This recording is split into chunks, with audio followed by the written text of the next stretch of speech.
Hello, everybody. Welcome to today's case study, bringing together panelists on the topic of using CK-12 for homeschoolers. I'm Lindsay, and I'm going to be moderating today's session. My colleague, Katie S., will lead the conversation with our guest panelists.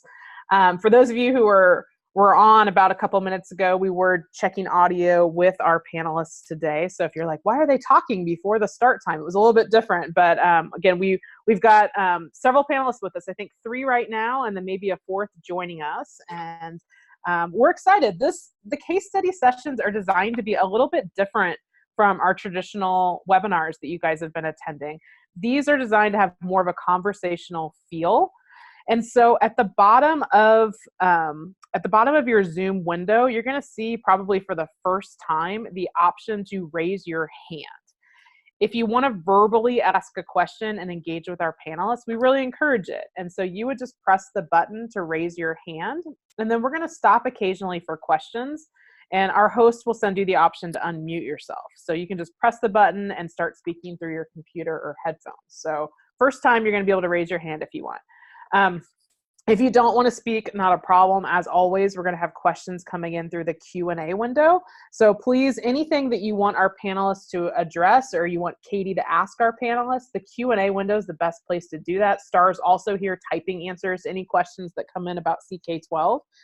Then in the chat window, we were asking for you folks, we were just curious with all of our participants on today, we were wondering how many of you are homeschool educators. How many of you are experienced with that? How many of you are just starting out as homeschool educators? Or maybe you're some sort of support system for that. You know, you're on out of curiosity to pass this information on to homeschool educators that you know. So if you want to share your experience in the chat window, we'd love to see it.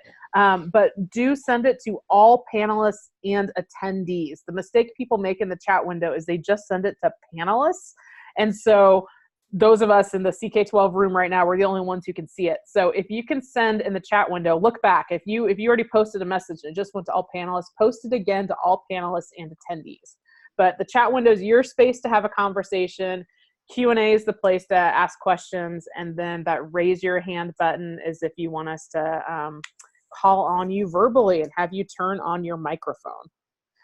Just a reminder that we are recording the session and we will have it posted to our YouTube playlist, and it'll be linked in the CEP book.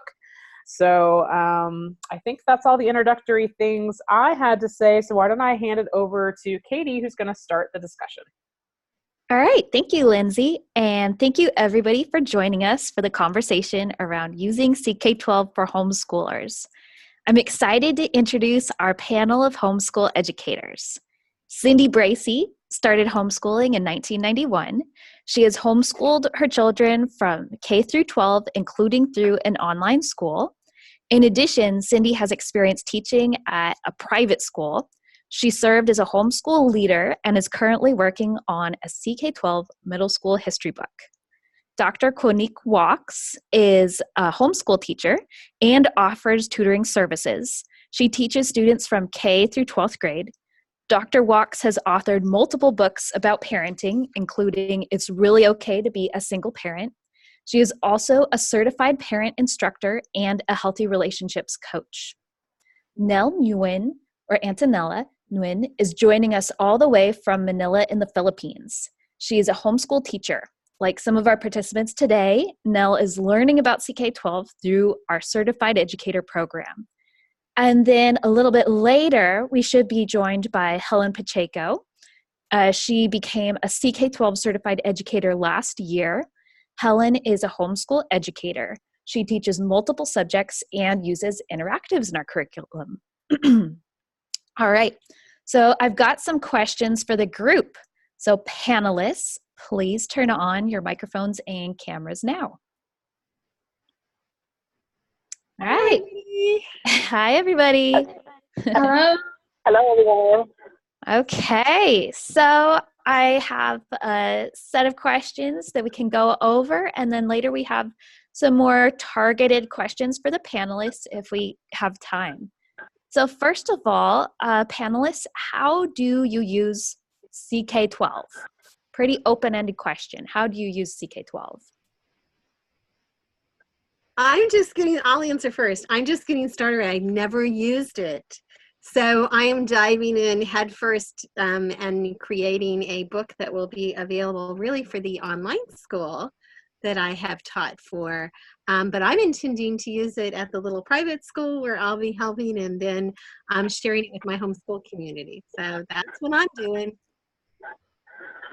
Hi, I am also new to the program.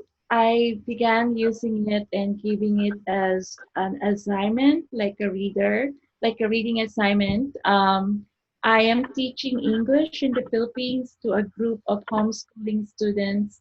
And so when we are learning about writing descriptive writings or different kinds of writings, I have been using I have used your old Plex books. I know that you don't have new Plex book 2.0 yet for the English subjects, and it's still yet to be. I think you're still working on it, but I have used your old ones, and that works fine for us. I have used the CK-12 curriculum last year for my homeschool in order to teach high school, middle school, and elementary. I also use the interactive. This year, I'm looking forward to incorporating the Plex as well as the Flexbooks 2.0. I'm in the process of creating books for elementary, middle school, and high schoolers, and I'm hoping to be able to share the CK-12 platform with my homeschool association, as well as the other groups that I'm a part of with the homeschool community in South Carolina as well as in North Carolina. All right, terrific. So we have some pretty varied uses here. So since you guys have some experience, what are your favorite aspects about CK-12?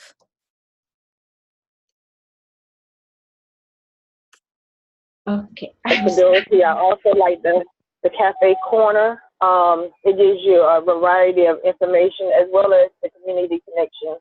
And I apologize that it's called a community contribution. So I like being able to network with other homeschoolers, homeschool educators, as well as educators that are in the school system. But I also like the fact too that you can ask a question to another student. That's one of the things that my students were doing, and we're able to kind of develop maybe a pen pal, and the fact that you all censor it so that they can put their location, and it's very well protected for the student as well as for the teachers. For me, I like the adapted practices because it's more like a personal thing. So when the student is doing the exercises and they get it right away, they move forward and going to the next level. And it's personal in a sense because each one has has a way to take the test and be able to go through it, and it's based on what they understand and the concept, and they just move forward. And I also like the real life application of lessons. I've tested the other subjects. I like it very much in science. And because that's the thing about homeschooling, there's like, why do I have to study this? What's the use of this? And so when they see that particular concept in a real life application, like you have in your modalities, examples and different ways of learning a concept, that really takes in into their thinking process, and they see the significance of the lesson and the concept they're learning in a real life situation. I think the thing that I'm most excited about doing is I love how the books have all of those things. Like I have done co-op classes for years and then actually taught online for an online academy. And I want them to see videos. I want them to have those practices. I want them to have all of those things. And then I just had to like keep giving it to them, or give them a list or send them links, or it was very cumbersome.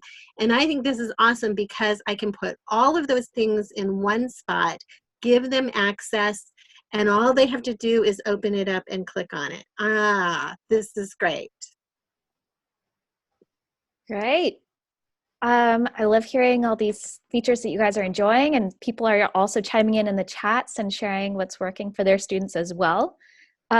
So now to break up the love fest a little bit, what are some aspects of CK-12 that you feel need improvement?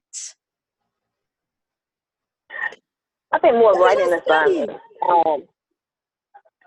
Sorry, go I think ahead. more writing assignments.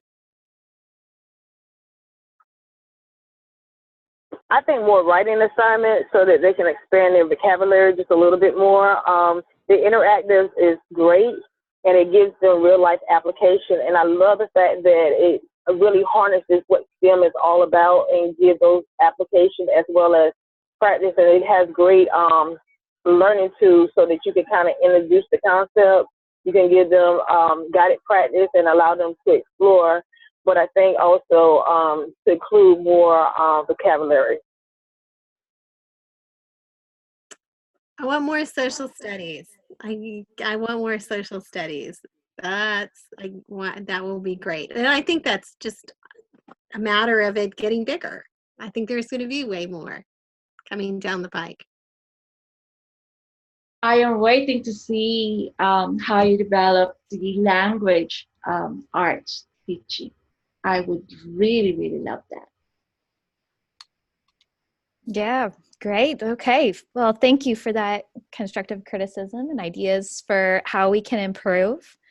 Does anyone have, and people in the chat can chime in as well, does anyone have any links to CK-12 resources that you find useful? If so, ping that URL in there for the group, and maybe also write a little explanation for why that resource is useful for you. Anyone, any of the panelists? Cindy, do you have a specific resource that you're finding is useful? I'm using the Tennessee World History book, and I'm loving it. It's for 6th graders. I don't know, I may have to look to find it, but that is like if you are teaching middle schoolers and doing this particularly just covers ancient. Those of you who are using classical conversations, you will love this because it covers those basics, and it's just loaded with all sorts of different resources and videos, and it's awesome. Oh, fantastic. Thank you. Dr. Wachs, do you have any particular resource that you find is really useful? Looking at the next generation science standards, because when you're looking at 21st century student learners, a lot of times they want to be able to see it, feel it, and apply hands-on. And a lot of the videos that are included within the link of the classroom, it gives them the opportunity to have a sense of utilizing different science techniques by looking at it visually.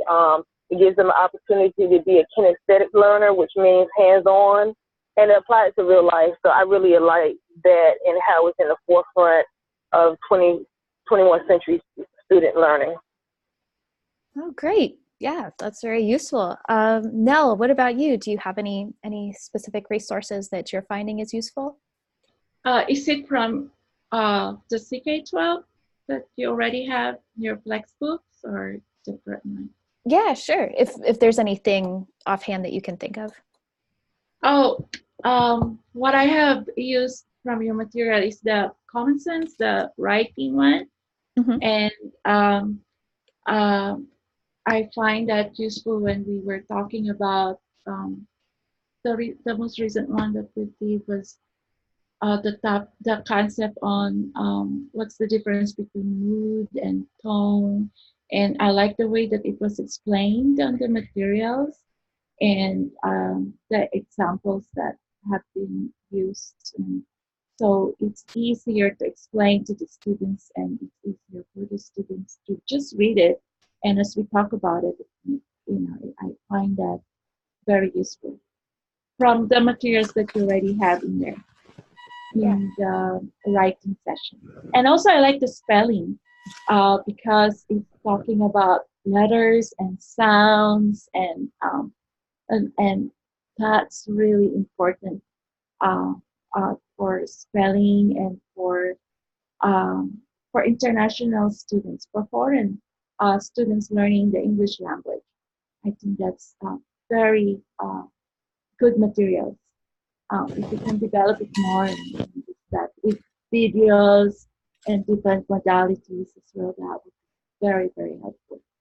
Oh, great. Yeah, thank you for calling out the robust speller that we have. And yeah, those are all great resources. Thank you. So do any of you customize content on CK-12? So first, I'm just interested in any yeses? Yes? Cindy? Okay, Cindy, you want to tell us about how you customize your content? I am up to my eyeballs in customizing because I think I picked out 3 different books that will cover 2/3 of what I hope to do. So I have a 30-week course I'm working on. I was able to snag 10 of those weeks, mostly from this Tennessee course with a few things thrown in, and then I'm able to add I want to do some projects. Each week the kids will have an opportunity to do a project on that civilization time period that we're studying. I haven't found those yet, so I've customized those for each and every week, found resources, videos, directions, so that they can create all sorts of things. So yeah, I'm really want to know how to edit or what not to do, you can ask me. Oh, great. Thank you for putting that out there, Cindy. So I think we've heard a lot of diverse answers in terms of resources you guys are using, and CK-12 has such a plethora of resources out there. How do you choose the resources that you decide to teach with? Well, yeah. Go ahead. Yeah, Dr. Wachs, why don't you take this? Okay, firstly, I try to focus on what the student goal is. Like for instance, I have one student that is who wants to grow their own plants and vegetables. And so basically what I'm going to do is come up, like you all have an excellent soil erosion where we have opportunity to read. But I normally customize my classes according to what the student wants to learn at the present time, as well as cater it towards their future ambitions. So I have another student who wants to be a fashion designer. So we look at measurements, we look at cost, or you all have an excellent math program where you're looking at money and how to really count by reading, but also in the click, and you give like study guides for that and how she can actually buy material and so forth and make projects for it. She recently made a blanket, but that was because she was able to measure. So I have another student who enjoys cooking, so I'm adapting her lesson plan towards the chemistry and the physics so that she can understand what food items go together a little bit more aggressively and what goes good with your palate. And so I think that all of those things help when you have the student in mind in terms of what they want to focus on, so that they will be more enthused and engaged about learning. Great. Okay, I think we're actually going to pause there. We could go back to you, Cindy, in a little bit, and Lindsay's going to pick up some of the QA that we're seeing coming through the QA window. Sure. Katie, you've been busy being engaged in this conversation, but I've been monitoring what's going on in the chat.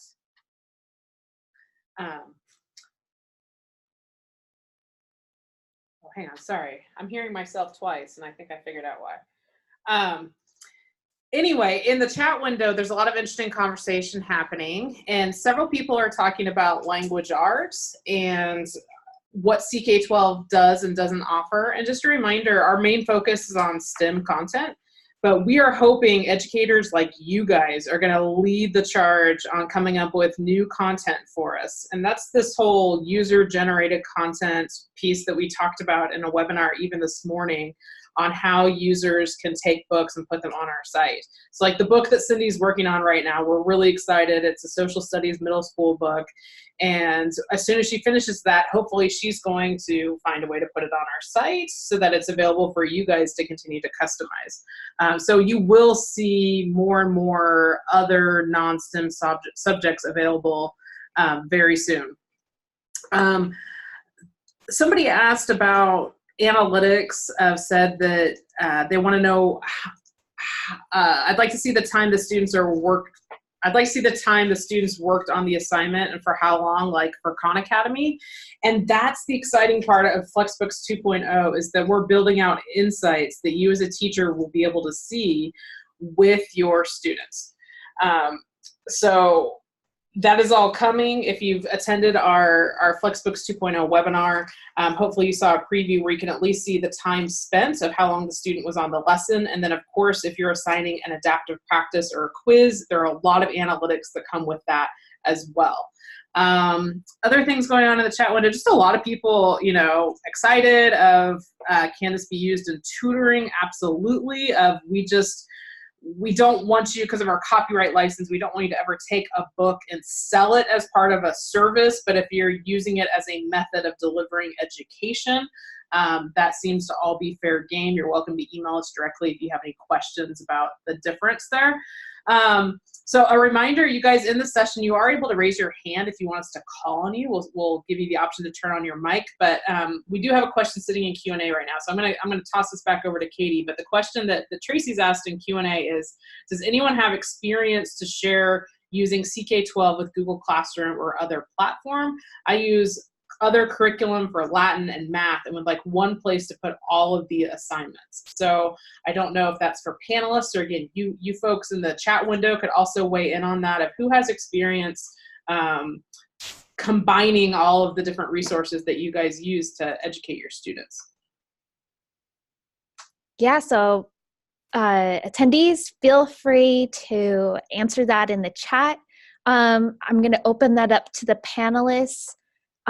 Cindy, do you have any experience with sharing CK-12 and combining resources? No, I don't.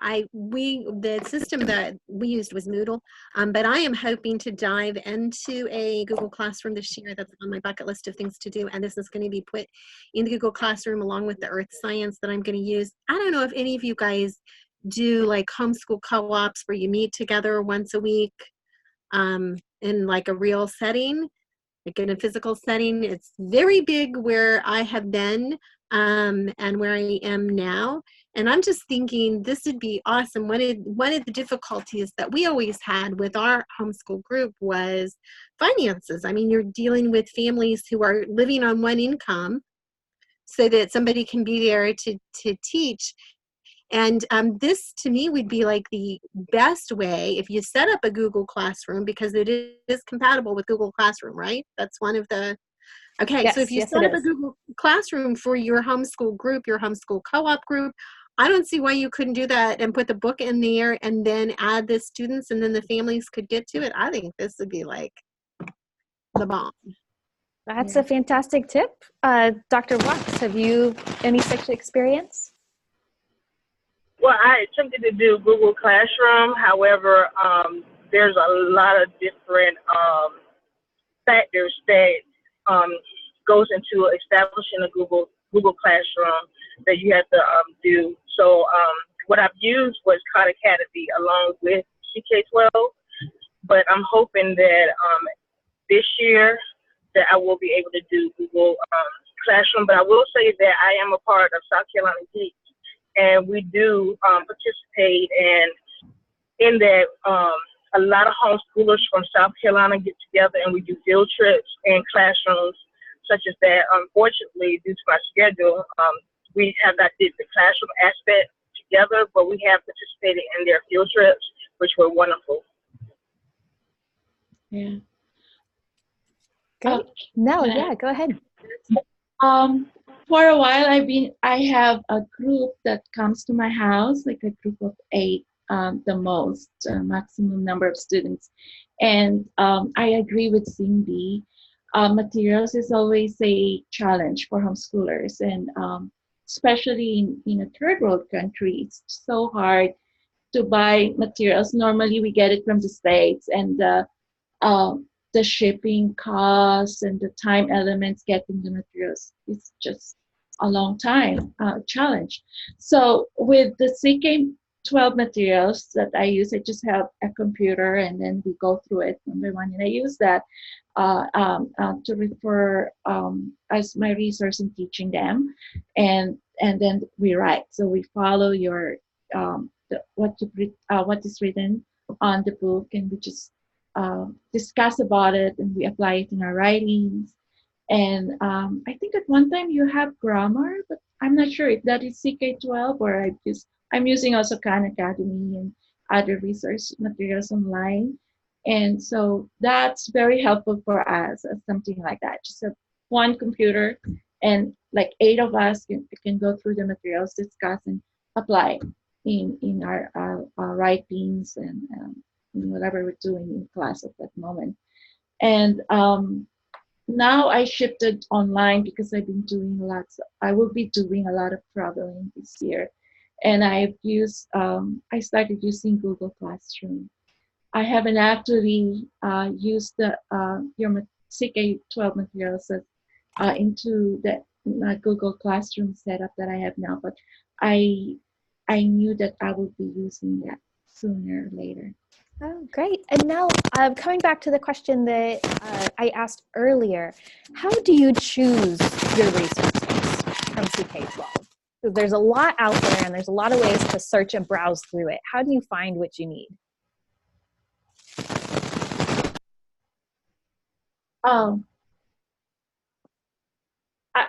For me, it's because CK-12 is more like a concept-based learning. So as a teacher, we kind of have a guide, or we know what we're going to be teaching. And since it's a homeschooling, you know what each particular student needs. And Dr. Wachs mentioned that, like you're teaching the students according to their delights, what they find more interesting to study, and then so that they be able to really grasp the materials and use that. I like to be able, like if I have something to start with already, I just put that in the search button, and then I just go through it, and whichever I think would be easier to understand, easier to teach, and so that's what I use. Great. And let's see. So moving on, this is sort of similar to the question that the user asked earlier, but have you ever combined multiple subjects and or multiple books within a subject when you're doing your customizing? Cindy, you're nodding your head. You want to tell us about it? That's what I do. Well, I was so glad because I started this process and you guys hadn't started these little, sessions. So I just had to like dive in and try to figure it out. And you can tell this is not just light on my head. This is gray in my hair. And it's there for good reason. 7 kids and all these years. So I just started trying to do things. I was so glad when there was just such an easy way where you add content, because I have what did they say, at least 3 books that I searched, and I don't know how I found them. I just searched in whatever little window there was, and then you can just add that book. So I've added too many all at once because now I'm overwhelmed. But then it just drops down. So I have all of these, topics, and I'm just hitting the X buttons on the ones that I know I don't want. And the ones that maybe I do, I'm just leaving them there. And then it's super simple to just open them up, look at them, edit it, save it, on to the next one. Love that. Great. So that sounds like a great process. And Dr. Wachs, you were telling us about some really interesting lessons you were doing with your students based around their personal interests. How do you, as a homeschool educator or an educator of a group of students, how do you participate in, or how do you monitor your students' use of CK-12? Well, I look at the time frame that they spend on the adaptive practices as well as any concept in terms of if they read the material that I assign to them. But I also set due dates. On Mondays, there's something that's due. On Wednesdays, there's something that's due. And on Fridays, there's something that's due. And if they fall behind or we need to reevaluate a particular concept or term or what have you, then we just go back and we discuss it as a group. I do a lot of group work, and then we do individual. So the way that I run my homeschool is a little bit similar to a Montessori classroom environment, if you will, because I give each person the opportunity to be who they are. Like, for instance, I have my son, he enjoys science. So I know that whenever I do some type of group work, I'm combining science, math, and I'm also probably combining something else such as chemistry because, again, I do have a daughter who cooks. So I try to have it kind of balance out where all of the topics that we need to discuss for their individual interest,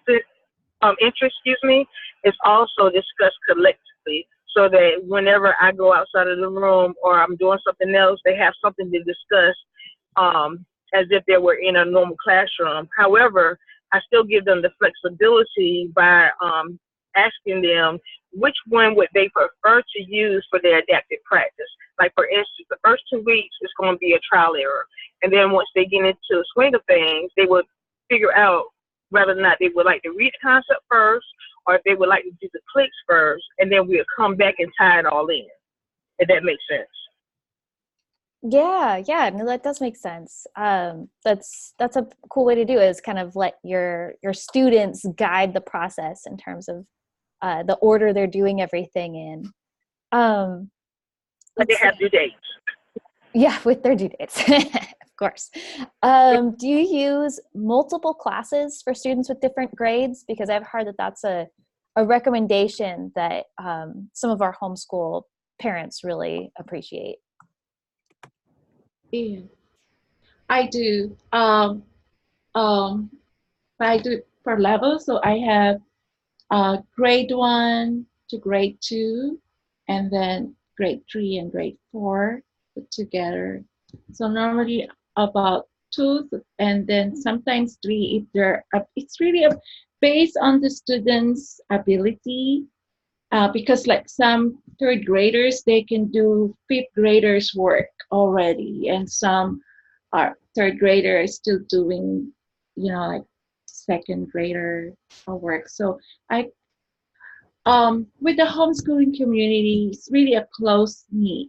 Like we know the parents, we know each other. It's really a group. So we know the children, and so we talk a lot with the parents, and then as we discover more and during exercise and things, even if we are already started our class, we adjust to where their level is. So I give them individual exercises based on their level. My expectation from each of the students is different, even though they may be on the same grade level. But yes, it's a multi-level class. Right. But I find it helpful when it's not too vast of a difference. So it's like put them closely together. Yeah.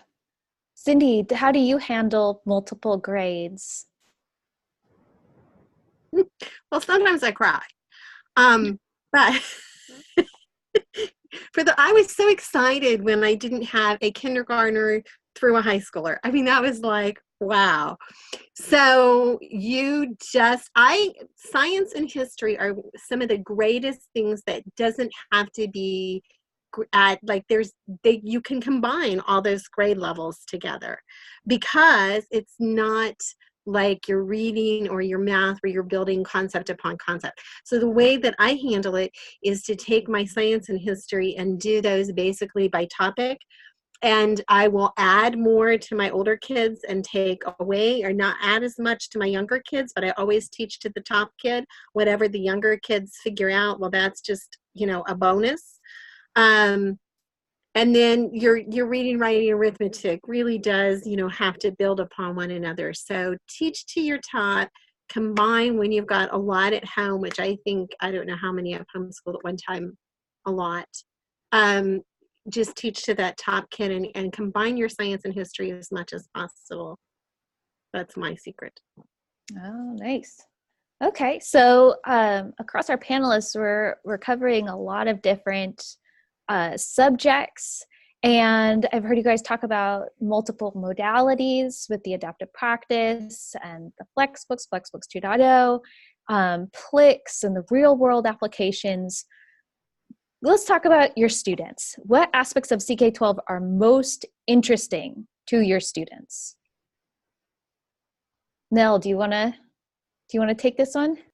Right now, I think the videos, the real live application videos, I think that would be something that would connect to my homeschooling students, and they would be so thrilled about that because they see it, the application of the lesson in everyday life. Yeah, application is important. Dr. Wachs, what do your students think is interesting about CK-12? Well, two of my students are high schoolers and they love to read. And then I have one middle schooler who like the video and the study aid. And then my elementary like the adaptive practice. Okay, and great. And then we combine it with like the real world application. Wow. So among all your students, you kind of cover a wide breadth of what we have to offer. And Cindy, what about you? What do your students think is interesting or engaging? They haven't tried it yet, so I don't know. But I can tell you what I'm going to like is that due date thing. Oh my gosh. That will be like, yay, raw. Send them assignments and have due dates. Homeschoolers are just piddlers. They just don't understand deadlines. And then they get in the real world and it's like, oh. So I think that will be just like the best for me. My kids it won't be the best for them.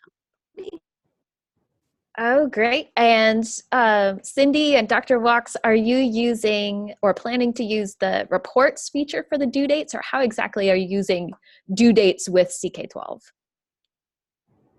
Well, I already have my classes updated for, we're going to start again August. Well, we're still in session until next week, and then we're going to start again August 1st.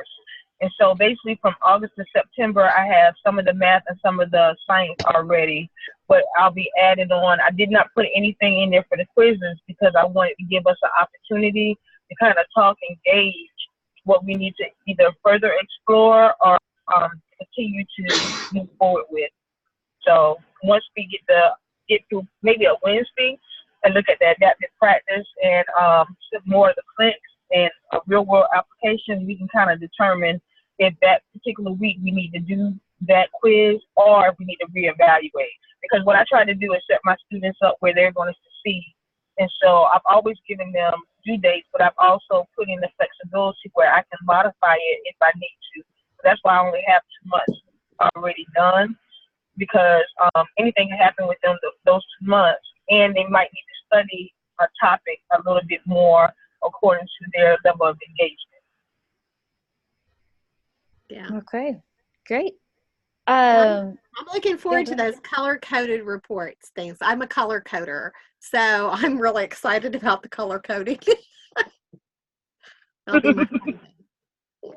Yeah, the new reports are looking beautiful. The different colors to let you know about student progress. So yeah, look out for that for sure. And I think we heard a little bit earlier about the top of the session, we were talking a little bit about connecting with the community.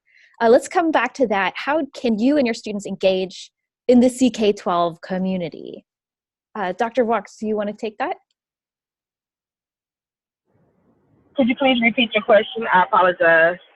Sure. I think it was you. I remember you talking about using the cafe feature and engaging with other people. So how would you use CK-12 to connect with the community? I believe that using the cafe once again will be really instrumental.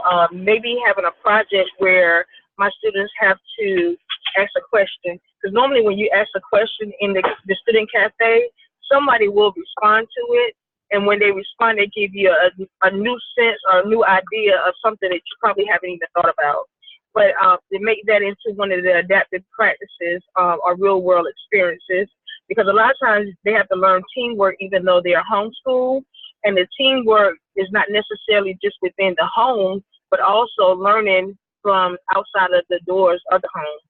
And so I'm hoping also that some people who are a part of the homeschool community that I already know, they will actually adopt the CK-12 program so that our children could possibly set up a cafe time where they can communicate maybe once a week or once a month, something like of that nature. So they also get an understanding too, if they don't live in South Carolina, that the concepts and the way that people think and react to certain things are differently. Like for instance, my child that's currently with me now, she loves weather. So we were studying possibly soil erosion, but also possibly reach out to a homeschooler or a student that is located in Louisiana because they had weather events there last week, and see how that impacted them, and possibly look at the skies here in South Carolina and how it's different than the skies in Louisiana. Oh, that's great. And the timestamp and the cafe could help you with that comparison too. Yes. Yeah, Nell, Cindy, have you guys thought much about how you might use any features to engage with the CK-12 community? I am excited about that cafe feature because, and I haven't used it because like I'm just diving in, right? I haven't used it, but I think that would be such a neat idea. Something I did years and years ago before there was an internet. We did an earth science, like soil. We did soil samples, and I had my kids write people that we knew all over the country, and they sent us soil from wherever they were at. I think that would be a really neat thing to add. Can you put pictures on the cafe? Can you post pictures? No, we don't have that. So We had to figure out a way where we can share some things visually, because I think that would be really neat. A neat way to show some different projects, or like I said, the soil stuff was like, that was just the coolest thing. But that would be a neat thing to do. Yeah, great suggestion. Okay, so all right, this has been a terrific discussion. We really appreciate all of our panelists and participants for joining us today and contributing. So thank you so much. We're getting really close to wrap-up time, so I'm going to close things out with a few more slides. And I'm going to pass this over to Lindsay so she can share her screen. Sure, let me share the screen back. And again, now's a good time if you had any final questions. And this is a great conversation. We could continue it all day. But if you guys had any questions for our panelists, please go ahead and put them in the Q&A window. Or we didn't have any brave people raise their hands yet, but you're still welcome to do that if you wanted to verbally ask a question. But just a few things that might be helpful is that we do have an overview page. And if you've never visited this, particularly those of you who are new to CK-12, this does kind of lay out our different offerings, and it has those plus signs expand to give you more information about those resources. And then there are short videos of teachers or our founder or students talking about the different offerings. So you just might check that out at ck12.org/overview if you haven't already. And then if you're wanting to dive into more topics during the school year, we frequently have webinars on a bunch of different topics. And outside of like our CEP 2019 playlist, you can also find ck12.org/webinars, a record of what we did during the year, and we'll continue to post new offerings. But join us live for a webinar during the school year if you can, or as you're investigating a certain topic, if you're getting started with your books, if you're trying to figure out some things with editing, visit this page. It might help you scroll through a video and find out more information.